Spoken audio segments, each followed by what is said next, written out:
Permanencia de los sindicatos mexicanos. Autores: Viveros Gloria Edalí, Diego Castro Rosa Isela, Maestra Rueda Ortiz Yasminarelli, Maestro López Pérez Emanuel. Contenido: resumen, introducción, origen del sindicato en México, el auge del sindicato mexicano, el declive del sindicato mexicano, comentarios finales y bibliografía. Resumen. El artículo 356 de la Ley Federal del Trabajo define al sindicato como la asociación de trabajadores o patrones constituida para el estudio, mejoramiento y defensa de sus respectivos intereses. Su función es indispensable para la representación del patrón en la defensa de los derechos de los trabajadores. Sin embargo, en los últimos 25 años han tenido una disminución en su poder, representando para el 2005 únicamente el 10% de la población económicamente activa. Introducción. Los sindicatos se han creado para la representación y mejora de la clase trabajadora. Estos fueron creados derivados de los abusos que día con día los trabajadores se enfrentaban, la falta de derechos básicos en el trabajo y sobre todo la falta de representación colectiva, que eran uno de los principales problemas que la clase obrera vivía. Después de una ardua lucha, los trabajadores lograron tener representación sindical, pero en México han existido cambios sustanciales y notorios para que se vulnere el objetivo principal de la lucha constante que día con día la clase obrera ha hecho para lograr la mayor estabilidad en derechos en el ámbito laboral. Antecedentes. A mitad del siglo XVIII se da el descubrimiento de la máquina de vapor y la máquina de algodón, derivando así la explotación en fábricas de niños, mujeres y hombres, que provocó una serie de luchas alrededor del mundo y en varios países. Siendo así, en el año de 1917 se da la Constitución Política, derivada de la Revolución de 1910, con dos antecedentes importantes, los cuales son la huelga de Cananea en el año de 1906 y la huelga de Río Blanco en el año de 1907. La problemática central de estas huelgas era la demanda del sector obrero por la mejora de las condiciones laborales, la obtención de un salario digno y la regulación del trabajo infantil.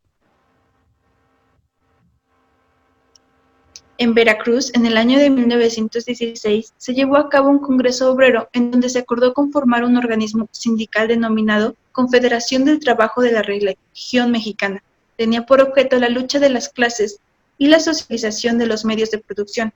En Tampico, Tamaulipas, en el año de 1917, se llevó a cabo otro congreso en donde se acordó las resoluciones que reconocían el derecho de libre asociación, también recomendaban las organizaciones sindical y la limitación de integrantes de la familia de los obreros. En 1918, Saltillo, Coahuila, nuevamente se da la celebración de un congreso en el cual se funda la Confederación Regional Obrera Mexicana, CROM, en donde se exigió reglamentación en el artículo 123 del Constitucional.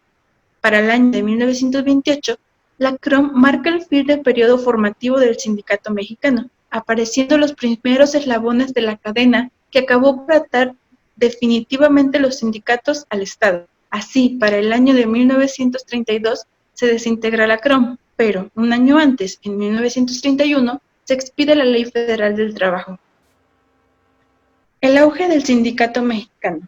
El sindicato se describe como una figura de organización colectiva, que es el primer paso para defender los derechos de la clase trabajadora, el cual puede conformarse por todo tipo de organización o asociación profesional. En el artículo 123, el cual entró en vigor el 1 de mayo de 1917, estableció las bases jurídicas al posterior régimen post-revolucionario de las relaciones entre el Estado y el sindicato. Representó un punto de inflexión en el alcance de las legislaciones laborales y la función de instancias de la administración pública responsables en los asuntos laborales. El sindicato se desarrolla en el momento de la acción, se escribe en dos entidades distintas y antagónicas, representando una a los patrones y otra a los aprendices y compañeros, que son la clase trabajadora. El sistema político tuvo una gran relevancia en los sindicatos durante la década de 1930, mediante un pacto corporativo sellado entre empleadores, trabajadores y el Estado. La estabilidad del sindicato y los dirigentes, a través del tiempo, representó el equilibrio del trabajo frente al capital. Los sindicatos más importantes comenzaron a adoptar este modelo industrial de organización y crearon una forma centralizada de gobierno. Durante la segunda posguerra, en diversos países surgen los estados de bienestar, también llamados estados sociales, en donde pretendían impulsar el desarrollo del capitalismo con políticas inclusivas. En el caso de México, este esquema adopta rasgos fuertemente autoritarios. Los líderes sindicalistas, socialistas y en la tradición anarquista del movimiento obrero se vio fortalecida por la debilidad que en materia de organización padecía la mayoría de aquellos sindicatos. Es así en donde la Unión Ferroviaria tenía la única excepción de no depender de la participación constante de los militares sindicales, sin tener la obligación de actuar en un ambiente hostil en el que representaría a solo una fracción de sus obreros ocupados en una actividad económica, puesto que era el sindicato más poderoso del periodo preponderista que logró consolidar una red de seccionales a lo largo del país. El declive del sindicato mexicano. En la década de 1970, México colapsa en una crisis económica para la clase obrera, donde los puntos de vista técnico, político y social, la crisis y reconvención ha significado su derrota y parcial recomposición.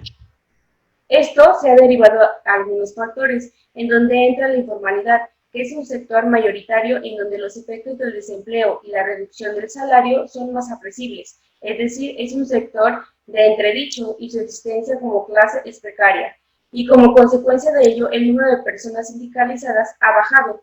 También se dan los contratos de protección, que son contratos colectivos simulados, pactados a puertas cerradas entre un patrón, un pseudo dirigente sindical y un abogado laboralista, en donde sirven exclusivamente a los intereses del patrón, ya que con el aval de la Secretaría del Trabajo evitan que un sindicato auténtico exija la representación de los derechos del trabajador, siendo un verdadero vestigio del México antidemocrático. También se da el desconocimiento. Esto es a que muchas veces los trabajadores no saben que cuentan con un contrato colectivo, por lo que aceptan decisiones sin más crítica ante la central del secretario general o líder sindical. Asimismo, entran los contratos de protección, que hay muchos contratos, pero cuentan con tres características similares. Una es que se firman entre representantes sindicales y patronales sin que la mayoría de los trabajadores intervengan. Dos, que son suscritos por sindicatos no elegidos democráticamente. Y tres, que se utilizan y revisan sin consultar a los trabajadores. Al crearse este tipo de contratos, el sindicato va perdiendo la efectividad, generando que los trabajadores tengan desconfianza a sus líderes sindicales y haciendo que se queden sin sindicalizarse. También entran los salarios mínimos, que han disminuido significativamente en los términos reales en los últimos 30 años, impidiendo que se cumpla con su propósito constitucional de permitir una vida digna a los trabajadores y a sus familias, que lamentablemente las condiciones actuales del salario derivan del arreglo y la colusión entre los sindicatos corporativos y las organizaciones patronales. Así, el sindicato ha tenido un declive muy alto y debido a la falta de compromiso de sus líderes sindicales para con sus trabajadores, el sindicalismo tradicional no ha tenido ni la capacidad y muchas veces ni la voluntad política y práctica para identificar y representar al conjunto de la nueva clase trabajadora, en donde la mayoría no ha tenido la posibilidad de integrarse al movimiento sindical, siendo así un 12% de la población económicamente activa que no está organizada sindicalmente.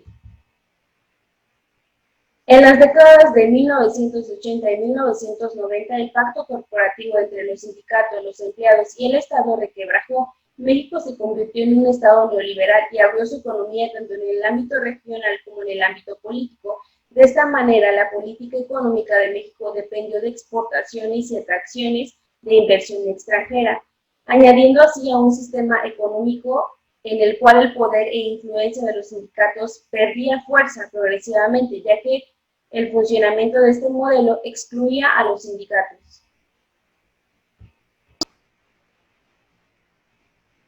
Una vez analizados los precedentes, nos damos cuenta que día a día la clase obrera ha luchado por una representación colectiva bajo la figura sindical.